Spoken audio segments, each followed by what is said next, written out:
Alors, dans une minute à peu près, si vous ouvrez vos fenêtres, où que vous soyez, vous entendrez les cloches de tout le pays. Car, en effet, à 10 heures précises, eh bien, les milliers de cloches de la Suisse entière, des églises, des villes, des hameaux, des villages, des endroits les plus éloignés de nos centres retentiront pour s'associer donc à leur manière et associer le pays tout entier à cette grande aventure de l'exposition nationale, aventure qui est devenue réalité. Alors, cloche de Suisse sonnée, et tout d'abord, à tout seigneur, tout honneur, les cloches de la cathédrale de Lausanne.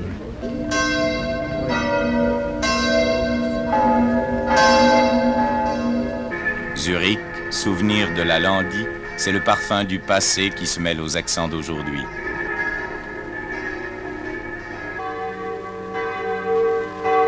Voici les verrières aux portes de France, c'est le salut de la République de Neuchâtel. Ce 30 avril 1964, les cloches de tout le pays célèbrent l'ouverture de l'exposition nationale. Lors de ces événements, organisés à intervalles irréguliers depuis 1883, l'idée est que la Suisse présente un instantané de la culture, de la politique et de l'économie du pays. La particularité de l'Expo de 1964 était d'être tournée vers l'avenir, comme le résume sa charte, lue lors de la pose de la première pierre de l'exposition en 1962. Présenter sur la terre et sur l'eau le pays dans sa réalité. Unir 25 États dans un effort d'ensemble. Rappeler à l'homme sa raison d'être. Dégager du présent les lignes de demain. Ouvrir les voies vers l'Europe nouvelle, agir en faveur d'une solidarité mondiale, donner à la Suisse de nouvelles raisons de croire et de créer.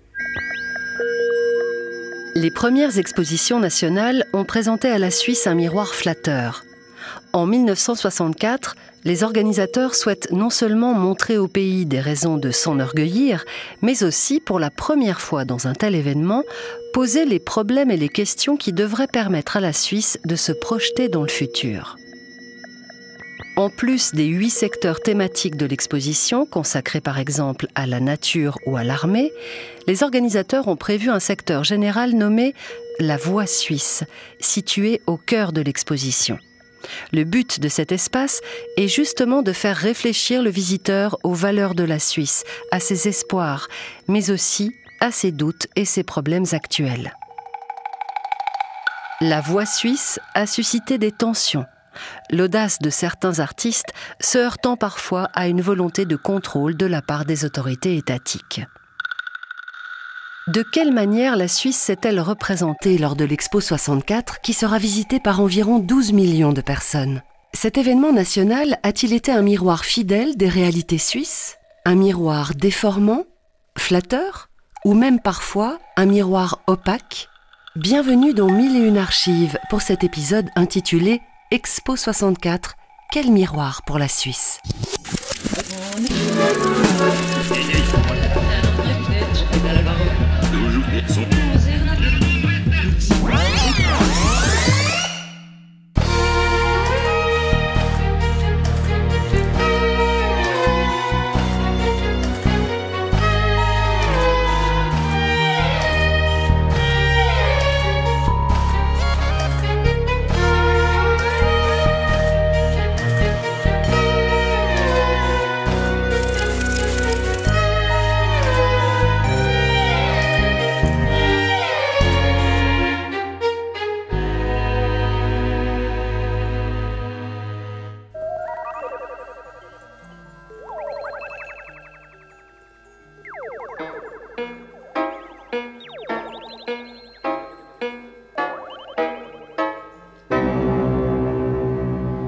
Nous sommes le 30 avril 1964 à Vidi, à Lausanne. C'est l'effervescence, tout est prêt.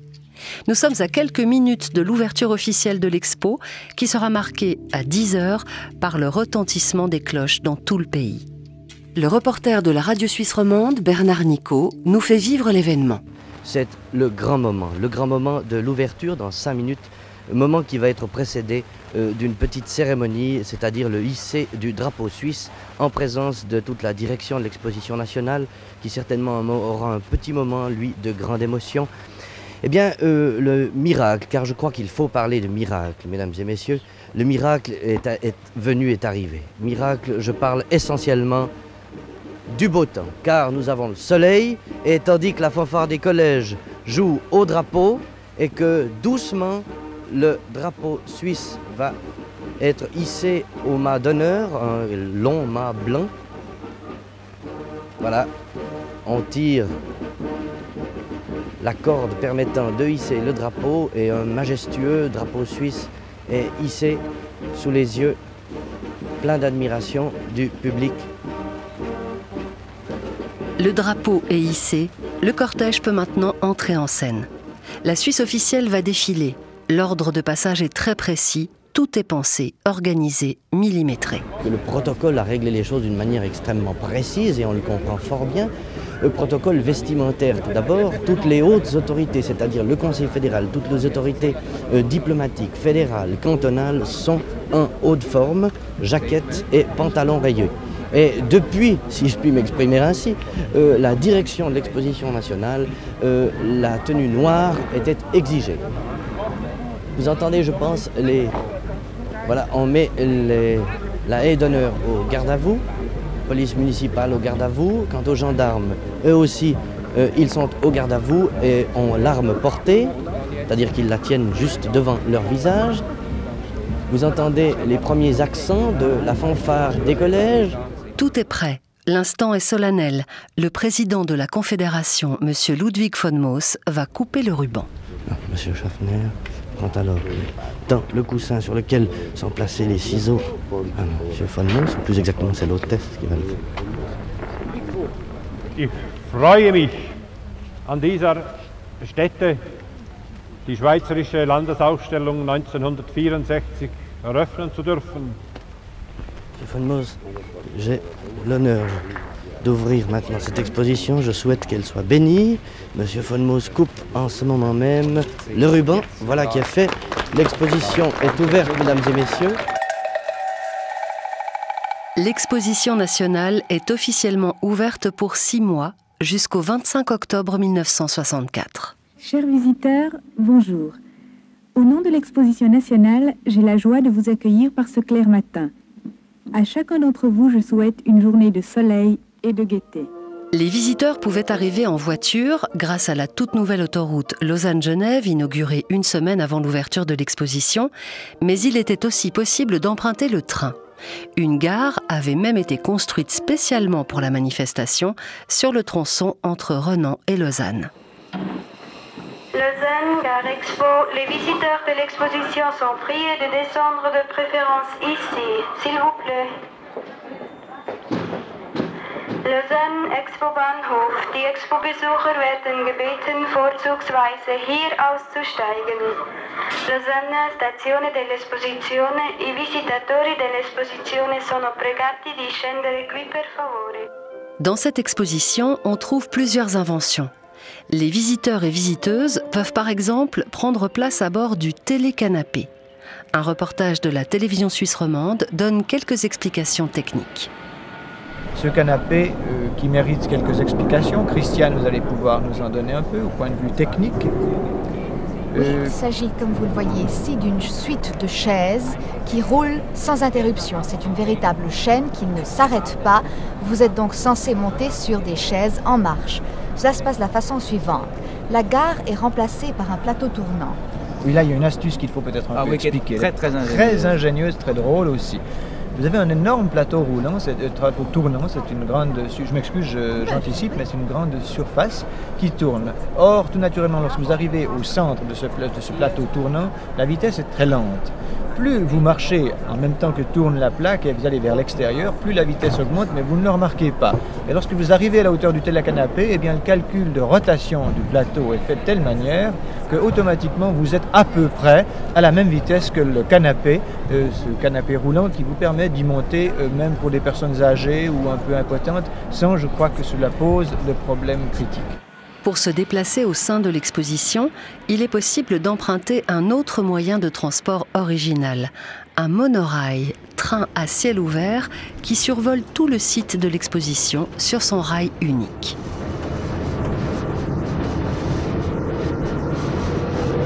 Ce monorail permet de découvrir les différents secteurs de l'exposition. Art de vivre, terre et forêt, industrie et artisanat, communication et transport. Vers le lac, une pyramide a été construite. Elle exhibe les milliers de drapeaux de toutes les communes et cantons suisses flottant au vent du Léman. À un autre endroit, 156 machines de bureau sont installées. Il s'agit d'une œuvre musicale automatique, la Symphonie des échanges. Elle est présentée dans le Ciné-Journal du 21 février 1964. La Symphonie des échanges est une composition pour machines en tout genre qui exprime musicalement, si ce terme peut être employé, les courants commerciaux et financiers dans notre système économique. Le musicien Rolf Liebermann et l'ingénieur électronicien Fritz von Balmos ont mis à contribution pour interpréter cette œuvre quelques 156 machines et appareils qui font habituellement partie du décor des bureaux, magasins, ateliers, rues et voies ferrées. La partition est traduite en électronique, c'est-à-dire est transcrite sur une bande perforée qui mettra la machinerie en branle. Ce surprenant usage de l'électronique, qui a nécessité des mois de travail à ses auteurs, pourra être vu et entendu dans le secteur marchandises et valeurs de l'expo.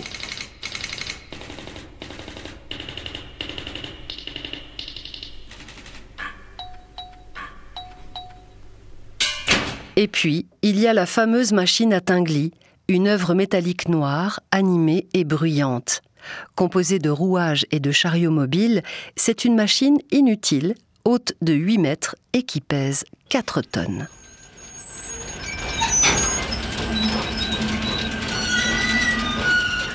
Le premier programme de la radio suisse romande a recueilli des réactions que cette machine a suscitées chez les visiteurs. On entend ici des habitantes d'Uri et de Schwytz. À propos de la machine à Tinguely, quelle réaction vous pensez que les gens d'Uri peuvent avoir devant cette machine? Mais tout de suite, quand je l'ai vue, j'ai dit à mon mari, ça réfléchit notre vie. La vie de mon mari et de moi. Ça marche très bien, mais il y a quelque chose des fois qui ne marche pas. Et puis mon mari répond tout de suite, oui, c'est la vie aussi de la Suisse. Parce qu'aussi en Suisse, ça marche, mais il y a toujours quelque chose qui ne va pas très bien. Vous trouvez cela inutile ou absurde? Oui, absurde. Mais pourquoi? Parce que ça bouge, n'est-ce pas? Ça se mouve, mais ça ne donne pas de l'effet. Aussi chez nous, on fait beaucoup de choses qui ne servent pas, qui font beaucoup de mouvements et qui ne veulent rien dire, justement.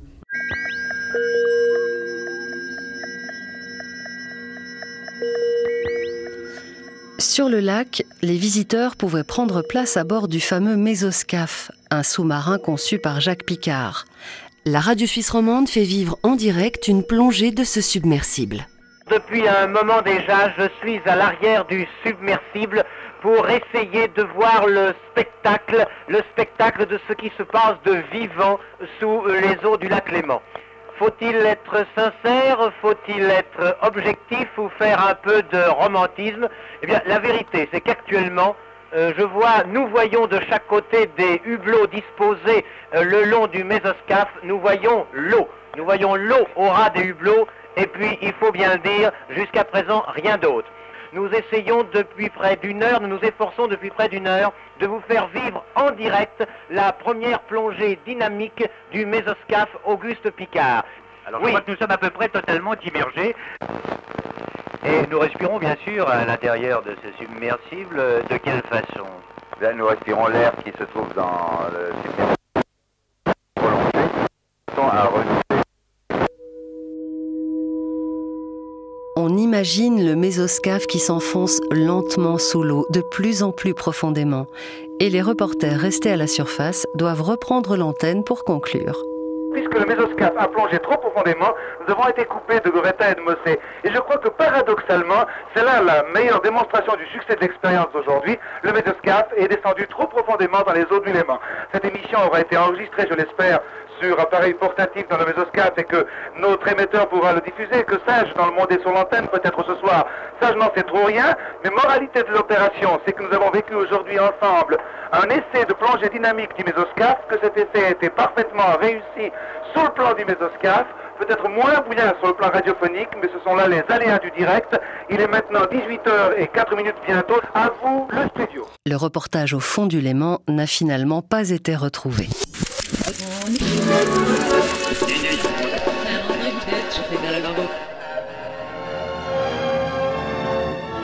L'un des pavillons de l'exposition ressemble à un immense hérisson avec des pics de béton sur ses façades et des morceaux de fer tordu. C'est celui de l'armée, présenté ici à la télévision suisse romande en 1964.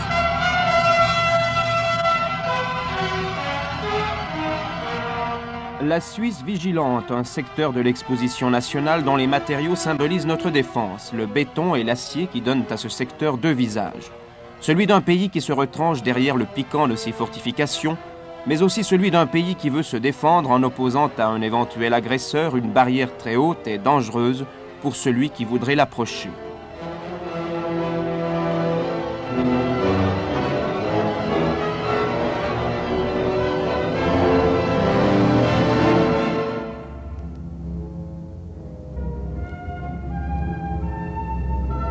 La Suisse ne veut pas de la guerre. Elle sait pourtant, elle a voulu le montrer en cette première division du secteur, qu'aujourd'hui comme hier, tous les hommes n'ont pas déposé les armes.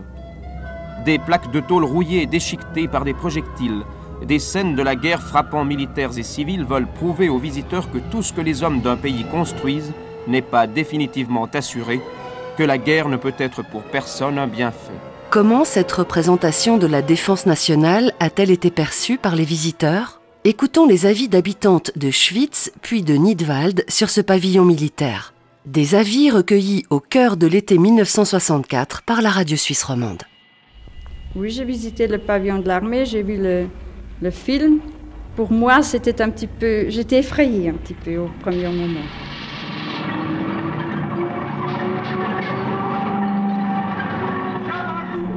Mademoiselle, vous habitez Stans. Vous avez visité le pavillon de l'armée, bien sûr. Oui. Mais quelles sont vos impressions en tant que femme?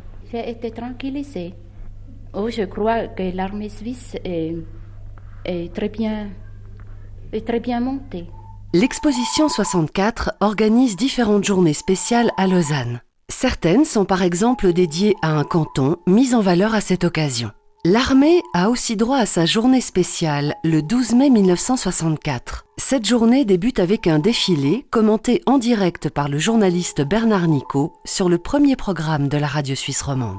Le coup d'œil depuis là est absolument merveilleux, l'alignement est formidable, les soldats défilent par rangée de... Attendez, 1, 2, 3, 4, 5, 6, 7, 8. Alors, tout le monde défile très au pas, il faut être juste.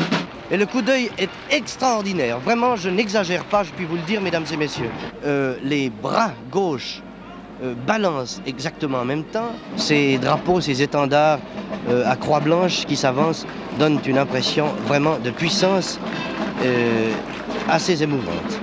Les adjectifs de la langue française ne sont pas assez nombreux pour décrire le spectacle que j'ai en ce moment sous les yeux.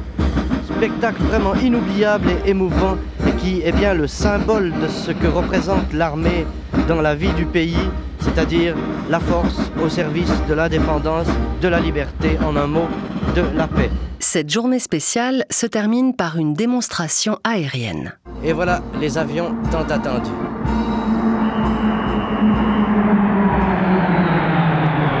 Ça, ce sont des Venom, première vague. 11 avions par vague, 4, 8, ici 12. Je vous dis bien sûr, il y en a 122. Vous avez entendu que les 2 Mirages font à eux seuls plus de bruit que les 7 ou 8 vampires qui par vague viennent de survoler le stade de Vidi, l'exposition nationale, et qui maintenant vont chacun regagner leur base. Emmen, Bayern et d'autres encore. Des mirages qui survolent l'exposition, mais pas un mot dans ce reportage sur le scandale du financement de ces avions qui défraient la chronique au même moment. Un dépassement de budget de plus de 500 millions de francs constitue le cœur de cette affaire, qui poussera même un conseiller fédéral à la démission.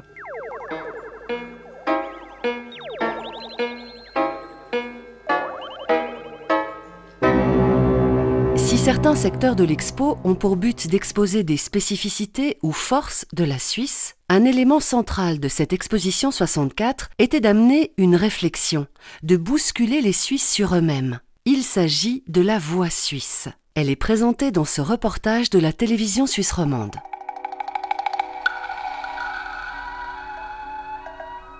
La voie suisse est une longue promenade à parcourir à pied calmement. Le Suisse peut y faire le point et définir les problèmes qui préoccupent son pays et les buts que ce même pays doit atteindre.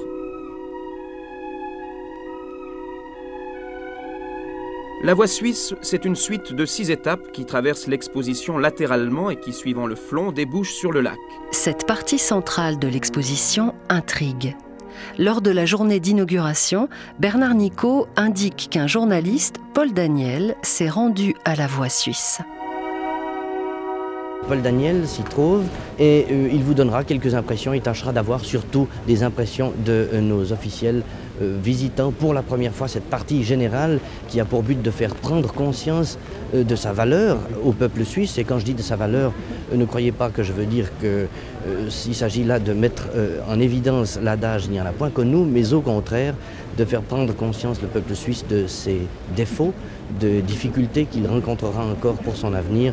C'est au fond une vie de la Suisse, vie passée, présente et future, sur quelques centaines de mètres carrés qui sont offertes aux visiteurs. Un élément important de cette voie suisse s'intitule « La Suisse s'interroge ». Des courts-métrages du cinéaste suisse Henri Brand sont présentés. L'immigration est par exemple un sujet abordé dans ses films.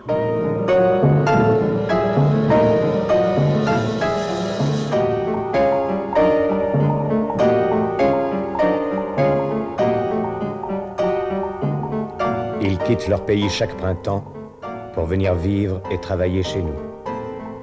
Nous avons besoin d'eux. Ils construisent nos routes, ils bâtissent nos maisons, ils travaillent dans nos usines. Comment les accueillons-nous ?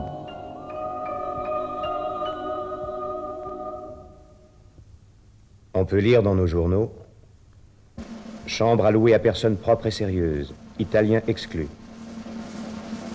Chambre allouée à jeune homme suisse. Chambre allouée à monsieur sérieux, Suisse. Italiens et Espagnols exclus. Étrangers exclus. Étrangers exclus. Travailleurs étrangers exclus. Ils sont 700 000. Pouvons-nous les tenir à l'écart? Dürfen wir sie aus unserer Gemeinschaft ausschließen? Possiamo escluderli dalla nostra vita? Une image iconique issue de ces films est celle du regard vide d'un enfant assis à l'arrière d'une voiture avec le texte « C'est ça la vie ?» Une interpellation par rapport au développement du consumérisme de l'époque. Mais de quelle liberté a bénéficié le cinéaste Henri Brand? Avait-il totalement carte blanche?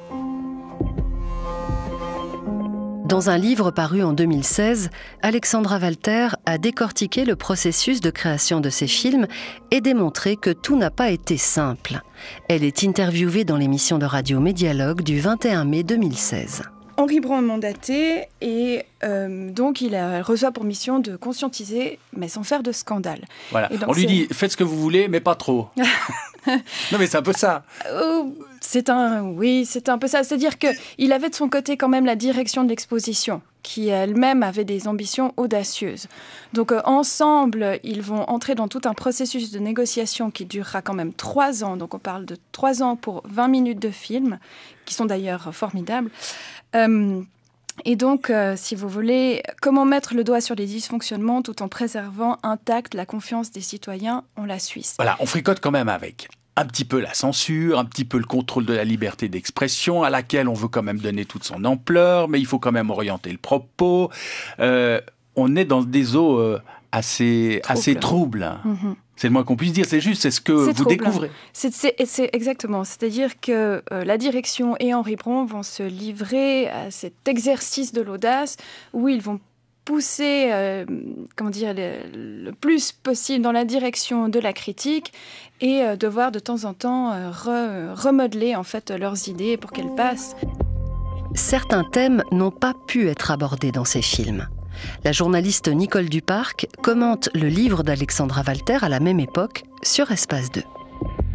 Alors, tout simplement, il y a déjà eu des thèmes, parmi les nombreux thèmes qui ont été abordés, ils ont tous fait l'objet d'abord d'âpres discussions, comme par exemple l'immigration, point chaud déjà, mais certains ont été carrément censurés. Alors, ça a été le cas pour le divorce, ça a été le cas pour le suicide, et puis ça a été le cas, Francesco, pour la peur des idées audacieuses. Donc ça vraiment, ça ne s'invente pas.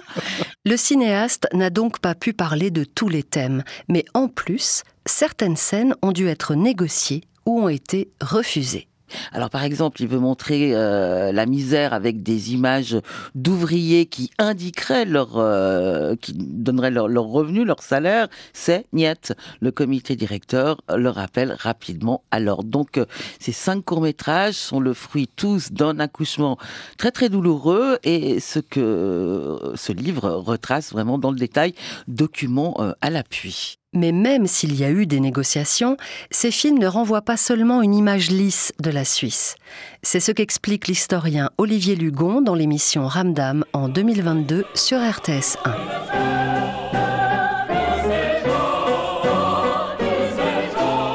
Sans doute que ces contraintes mêmes ont fait la force de ces films.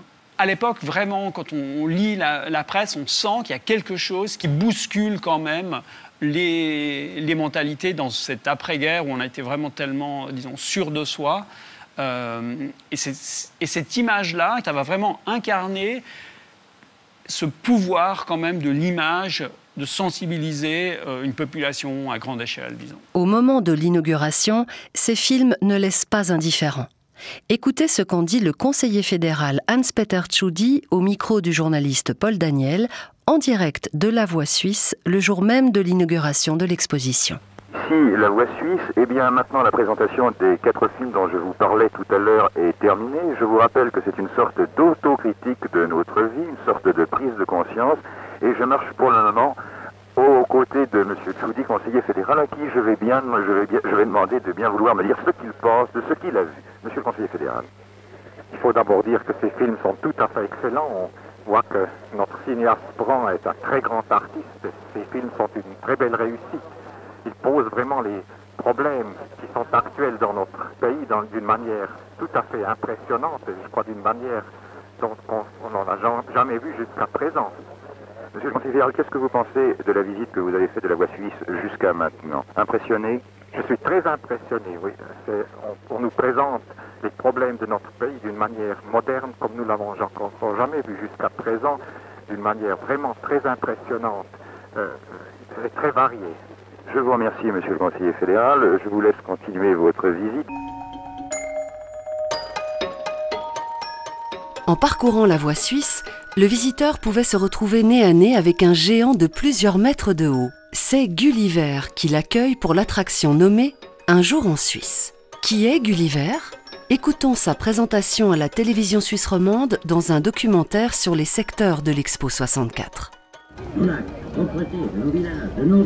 Gulliver n'est pas inspecteur, mais simplement un curieux.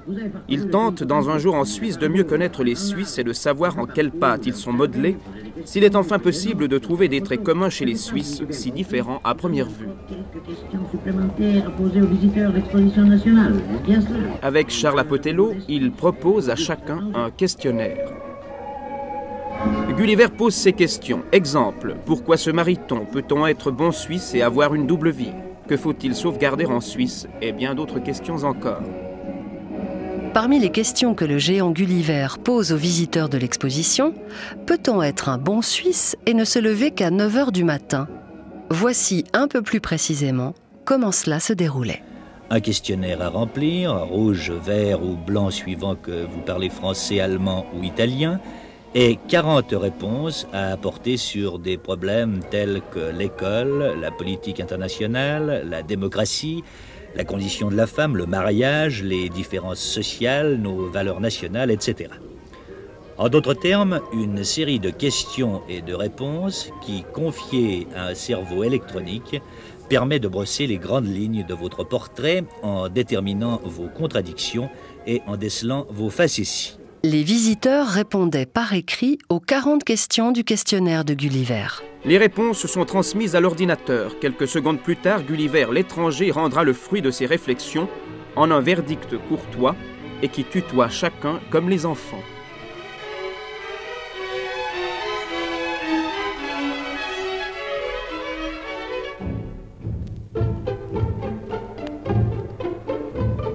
Merveille, chacun en a pour quelques minutes à se poser de nouvelles questions au vu des réponses de Gulliver qui se souvient de tous ceux qu'il voit passer.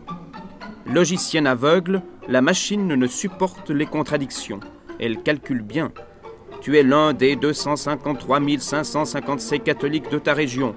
Tu as répondu comme 295 857 de tes compatriotes, etc. De quoi laisser songeur.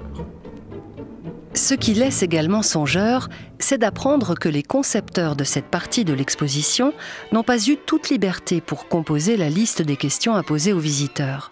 Voici quelques exemples des questions supprimées suite à l'intervention du délégué du Conseil fédéral à l'Expo 64. Elles sont citées dans un documentaire de l'émission Continent sans visa, diffusé sur la TSR en octobre 1964. Quel est le but d'un sondage d'opinion publique comme celui que nous propose Un jour en Suisse? Eh bien, faire du visiteur de l'exposition autre chose qu'un spectateur passif. En faire un participant qui puisse s'exprimer, donner son avis sur des problèmes actuels, nos problèmes, avis qui devraient permettre de dégager des tendances générales. Ces tendances générales, malheureusement, on ne les connaîtra pas dans tous les domaines, puisque le délégué du Conseil fédéral a jugé certaines questions peu recommandables. Il n'est pas dans notre intention de revenir sur cette affaire. L'exposition nationale touche à sa fin et son succès semble incontestable. Pourtant, la liste des questions supprimées est révélatrice de notre peur d'aborder dans la vie quotidienne certains problèmes essentiels. Jugez-en vous-même, d'après quelques-unes des questions auxquelles vous auriez peut-être aimé répondre. Peut-on être bon Suisse et objecteur de conscience? Peut-on être bon Suisse et partisan du contrôle des naissances? La Suisse ferait-elle bien d'abolir le monopole de la radio et de la télévision, d'interdire la spéculation foncière, d'instituer un département fédéral de l'instruction publique, d'acquérir des armements atomiques, de nationaliser le sol? 10 ans après l'exposition, l'auteur du questionnaire et concepteur de Gulliver, Charles Apotello, détaille à la radio suisse romande certains termes précis qui ont été proscrits suite à l'intervention du délégué du Conseil fédéral. On a eu une énorme discussion avec le représentant du Conseil fédéral qui discutait chacune des questions, qui les censurait. J'en prends une, par exemple, la question C3 était la suivante. Gulliver demandait aux Suisses, es-tu protestant, catholique, d'une autre confession ou religion ou sans confession? On savait qu'un certain nombre de Suisses se déclaraient spontanément athées. Le mot athée, évidemment, est détonnant, mais on a été frappé du petit nombre de gens qui affirmaient « Quelle religion êtes-vous » et qui vous répondaient « Je suis athée ». Alors il paraissait dynamique de poser la question « Es-tu athée ?» Mais ça, on n'a pas pu dire athée. Le mot athée était proscrit, tabou, impossible, il fallait lui mettre sans confession. Autre exemple, à ton avis, peut-on être un bon Suisse et avoir une double vie? Évidemment, on avait mis le mot adultère, très carrément, appeler les choses un chat. Le mot adultère c'est censuré, on peut pas être Suisse et adultère.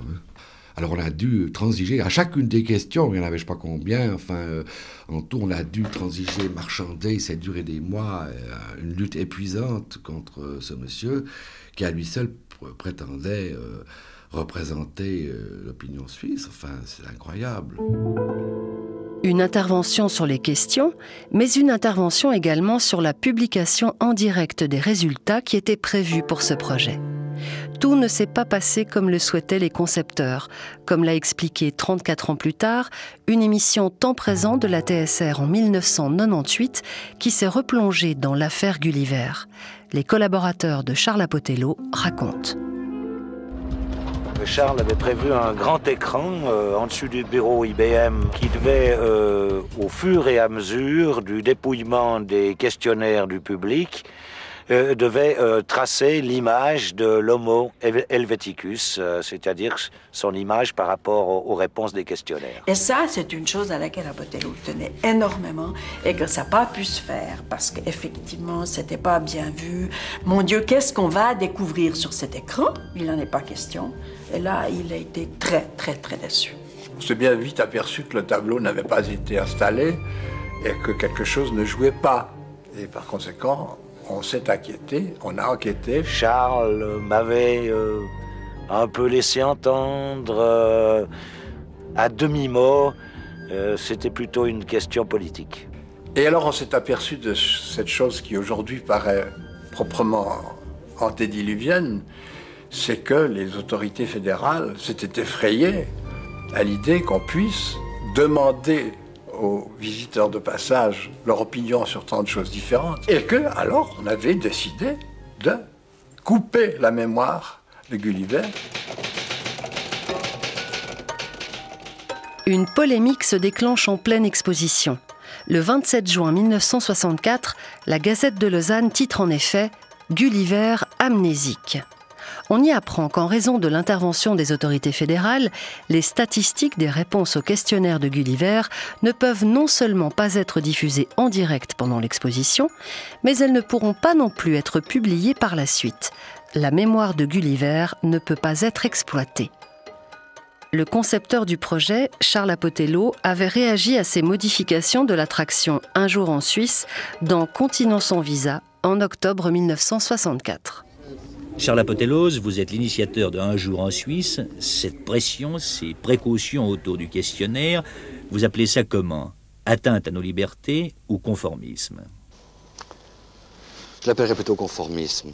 Parce que, en fait, n'est-ce pas, on ne demande pas de renoncer à la liberté, on nous demande de se conformer, n'est-ce pas, et que notre liberté soit celle du conformisme. Et je crois que c'est finalement plus grave. Je préférerais pour ma part qu'on attaque directement la liberté d'expression, les pays d'opinion, de telle manière que ça crée précisément une lutte sur le terrain politique et que nous puissions défendre la liberté d'expression ou d'opinion. Actuellement, ce n'est, je crois, pas le cas.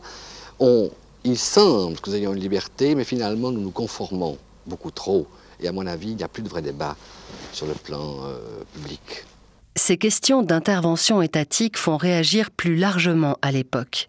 8 journalistes alémaniques écrivent à la fin de l'exposition un livre intitulé « Expo 64, Trugbild der Schweiz ». Expo 64, image trompeuse de la Suisse. L'un des auteurs de ce livre est interviewé toujours dans le même documentaire de l'émission Continent sans visa de 1964. C'est un livre qui veut démontrer ce que l'exposition nationale ne dit pas et qui veut mettre le doigt sur les questions principales politiques de la Suisse. Est-ce que vous pensez que c'est le rôle d'une exposition de faire du masochisme, enfin, non, de faire son autocritique? Non, évidemment, non. Mais je trouve que c'est le rôle d'une exposition nationale de poser des problèmes et de provoquer une discussion, en somme, des problèmes qui sont actuels. La neutralité, l'intégration européenne, le communisme, c'est les problèmes de notre temps et sûrement aussi de notre avenir. Et je trouvais que c'était, entre nous tous, on trouvait que c'était le devoir de l'exposition de poser le problème, de provoquer une discussion. Maintenant, elle a provoqué une discussion en ne disant rien. Revenons aux réponses des 580 000 participants à l'attraction Gulliver. Coup de théâtre. 34 ans après l'exposition nationale, les auteurs du temps présent de 1998 intitulé « Les secrets de Gulliver » retrouvent une partie de la mémoire du géant. Nous décidons donc de retourner aux archives de Lausanne où, à force de patience, nous découvrons un document confidentiel, daté de juin 1964. C'est un dépouillement partiel des résultats au moment où 134 255 personnes ont déjà répondu au questionnaire. En 1 mois et demi, Gulliver a rencontré un succès exceptionnel. Retrouver ces résultats nous semble inespéré. Les réponses à certaines questions sont surprenantes. Ainsi, à la fameuse question « Peut-on être un bon Suisse et ne se lever qu'à 9h du matin ?», 59,7% des gens répondent « Oui ». Quant à la question sur l'adhésion à l'Europe, reformulée selon la volonté du Conseil fédéral, 69,4% des gens pensent que la Suisse doit préciser sa position face au marché commun. Ces résultats partiels sont interprétés dans Temps présent par le spécialiste des sondages, Massimo Sardi. Il y a déjà des résultats étonnants. Effectivement, une des questions posées, c'était « Peut-on être un bon Suisse et ne pas être un bon soldat ?» Alors là, déjà, 47% des gens qui répondent pensent que oui. Donc il y a déjà dans ces réponses une tendance vers un antimilitarisme, c'est-à-dire on peut être un individu qui refuse d'une certaine manière les institutions. Et ça, c'est un résultat assez étonnant. Il y a notamment une autre question aussi où on demande si on peut être un bon Suisse et discuter les valeurs traditionnelles. Alors là aussi, comme précédemment, c'est 49% des personnes qui pensent que oui, on peut discuter des valeurs traditionnelles. Et donc, on sent ce clivage qui est vraiment révélé entre des valeurs beaucoup plus individuelles par rapport à des valeurs plus collectives de défense de l'institution, du mythe suisse. Et ça, c'est révélateur puisque, je dirais d'une certaine manière, elles vont annoncer la révolution culturelle qui va suivre à la fin des années 60. Mais personne ne pourra se pencher sur les résultats complets du sondage. Ils ont été conservés pendant de longues années dans la cave de Charles Apotello, mais ont fini par être détruits, comme on l'entend dans l'émission Temps présent en 1998, 16 ans après le décès de Charles Apotello. Et puis là, c'est la fameuse... Madame Apotello nous fait alors écouter un enregistrement d'une émission de radio datant de 1979. Où son mari raconte ce qui s'est passé. Dans cette cave, justement, j'avais toute cette enquête. On a amassé un matériel considérable, mais les suites n'en ont pas voulu. Et ça a pris donc, il y a 15 jours, le chemin de cette usine à papier. Alors voilà, j'ai plus rien que des archives. J'ai gardé quelques documents de base, les synthèses, disons. Mais tous les tableaux IBM, tout le matériel de l'enquête scientifique est maintenant disparu, c'est de la pâte à papier. Les hommes ont jeté tout ça pêle-mêle dans le camion. Toutes les ficelles ont craqué. Ce n'était plus qu'un gros tas de papier inutile. Et puis le camion est parti et puis c'était fini. Là, il en avait gros sur le cœur. Oui, vraiment. L'image complète, le reflet des opinions des visiteurs de l'Expo 64 sur les questions de Gulliver, ne pourra donc jamais être complètement reconstituée.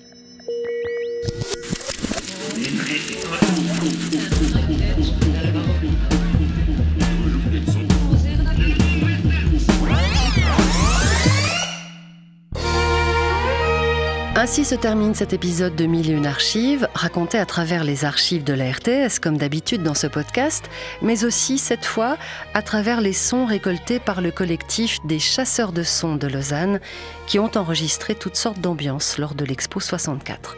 Cet épisode a été écrit par Bastien von Wyss, réalisé par Jonathan Hasselbacher, produit par Grégoire Moll et raconté par Sophie Richard. Retrouvez les références des archives entendues dans cet épisode sur notre site internet rts.ch/archives au pluriel. Un autre épisode sur une exposition nationale, la Landi de 1939, est déjà disponible dans le flux du podcast de 1001 archives. C'est là que vous pouvez aussi trouver un épisode sur l'affaire des avions Mirage que nous avons brièvement évoqué ici. C'était le tout dernier épisode de 1001 archives, après un peu plus de 5 ans d'existence. Alors merci aux auteurs et autrices des épisodes de ce podcast, Sophie Meyer, Alain Freudiger, Marielle Rezzonico, Amandine Rosset, Natacha Farina-Grou, Anne-Isabelle Gomez, Bastien von Wyss, Nicolas Favre, Pierre Guanzini et bien sûr la créatrice du podcast, Aurélie Roulet. Merci aussi aux réalisateurs et réalisatrices qui ont travaillé sur 1001 archives, Jonathan Hasselbacher, Samuel Morier-Genoux, Marie-Claude Cudry, Thierry Châtel, Sandro Lichy, Jean-Philippe Zwallen, Rodolphe Beauchot, Marc Frochot et Mathieu Ramsauer. À la production du podcast, il y a eu Aurélie Roulet, bien sûr, puis Grégoire Moll, Pauline Vrolix et Muriel Yost. Moi, C'est Sophie Richard. Pour finir, un grand merci à vous, les auditrices et les auditeurs, pour votre intérêt et votre écoute. Les épisodes de 1001 archives restent disponibles sur l'application Play RTS ou là où vous les écoutez habituellement. Vous pouvez continuer à retrouver les archives de la RTS sur le site internet www.rts.ch/archives au pluriel.